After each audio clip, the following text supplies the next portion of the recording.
Just like with domestic violence, people blame the victim. What did this parent do? They must be doing something to make this child not want to see them. It shows an ignorance of what human development is like and the power that a parent has in that child's life and how they perceive the world. This child has been brainwashed. They hate that parent, or they inherently don't trust them. They don't like them, and they don't have a good reason for it. My dad had my brother snoop through my mom's paperwork. And I got to the point where I resented going with my father. I would yell at him. I would say, I hate you. Why are you doing this? It was always ingrained in me that my mom was the enemy and that I shouldn't want to see her. And how much of a liar she was, and all these terrible things about her that I knew wasn't true. What goes through the mind of a child trained to hate a parent? We talked to Candace, who was brave enough to come forward. I became deeply fearful of my dad. Iranian culture is not exactly popular in the United States, and my mom showed me that film Not Without My Daughter. We're not going back, we're staying here. I want us to live in Iran. And told me this is what your dad's culture is. They're all kidnappers, they want to steal children and hurt women. She really wanted to erase our identity. It was really a very slow process of conditioning me into accepting statements that I otherwise would not have believed. My dad would go to hug me and I would reject him. And I confronted him every chance I got to scream and yell at him about why he was a bad person, why his culture was so bad, and rejecting everything that made him him.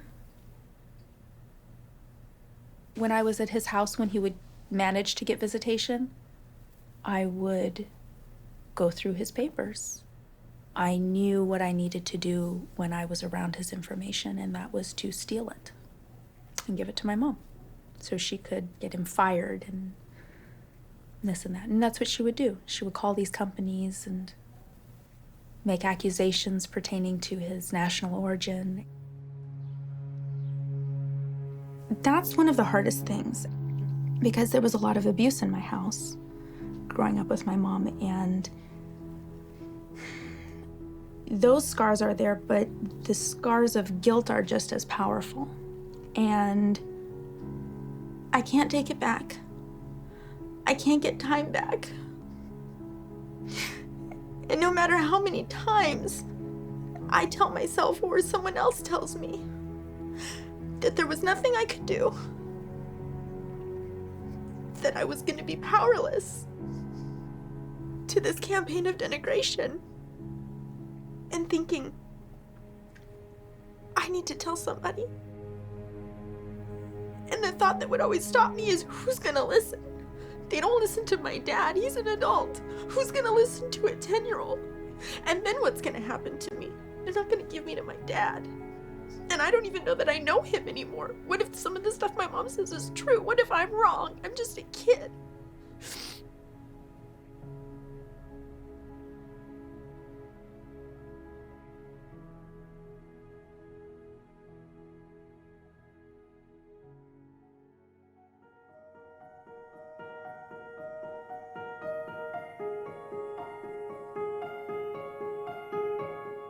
After half a decade in family court, a drastic ruling.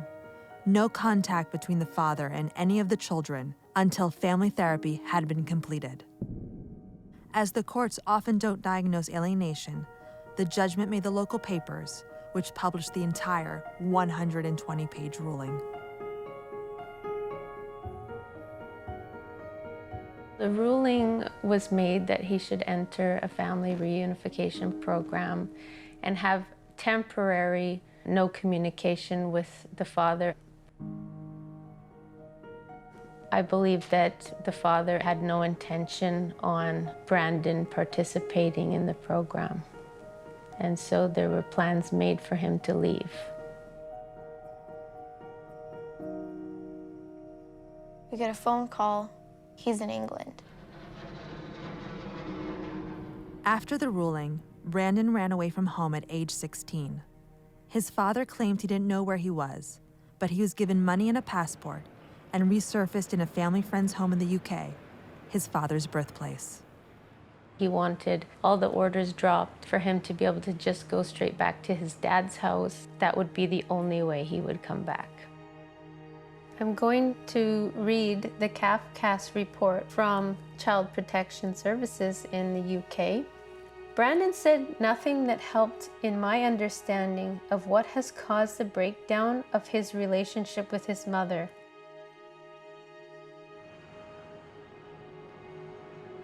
The judge in England decided that he could stay there and he would be made ward of the court and that she could not force him to get on the plane to come back. What a stupid judge.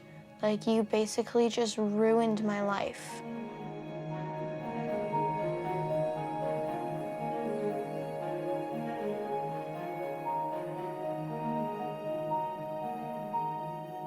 It is just like a death. You completely lose your child, but it never ends. It's like walking around with a knife in your heart and it just keeps getting twisted. My sister was very similar to my mom, and she became very angry and hated my father. Growing up, we never had that relationship as brothers. My dad basically took my little sister away, and he moved away. I haven't seen my brother probably since I was 1.5 or 2.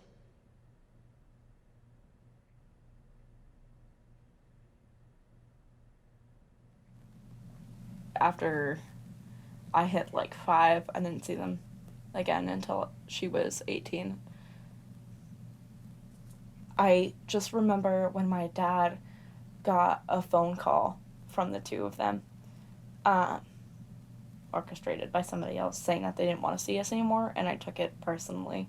I had this like permanent idea that my sisters didn't want to be in my life. I tried to reach out to Chelsea on like 3 separate occasions, and she told me she didn't want anything to do with me. Did she give you a reason? She didn't give me a reason.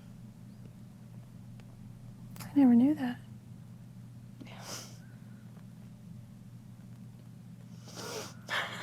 How old were you? I was 10.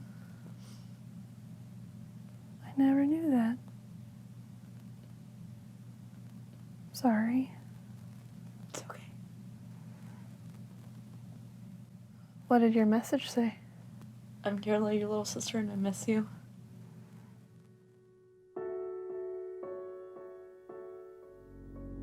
The last time I spoke to my older sister was through a message that I sent her on social media. She'd been at odds with mom and dad for a while. There was something she said that just rubbed me the wrong way, and I just shot her a message and let her know, that really upsets me. I'm uncomfortable with this. I need some space, just because I needed to not be a part of that. And she put it on my mom as, you know, this is you telling Chelsea what to do. This is you pulling Chelsea away. The Facebook post, it was like a picture of an angry woman, and it was something about, go ahead and disagree with me. I'll just say you beat me and you'll never see your kids again. Don't get me wrong, I totally agree that there's always a bias in a divorce court. Sometimes the men, you know, are made to look like the bad guys. It really sucks. But he kept deflecting this like towards my mother. It made me angry.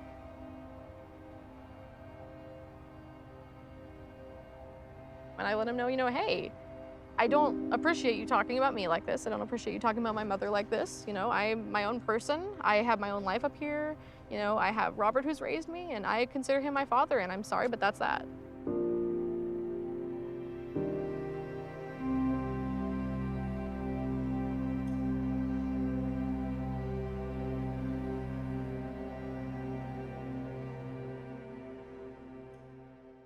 My parents fought about everything from who pays for the sport. They are the kind of people to fight over money a lot. My dad wasn't helping out whatsoever, and my mom was like, no, you know, you have 4 kids. Decided to, you know, file child support, and that takes, you know, most of his money out of his check because he's working at a grocery store. So what is that, you know? Nothing.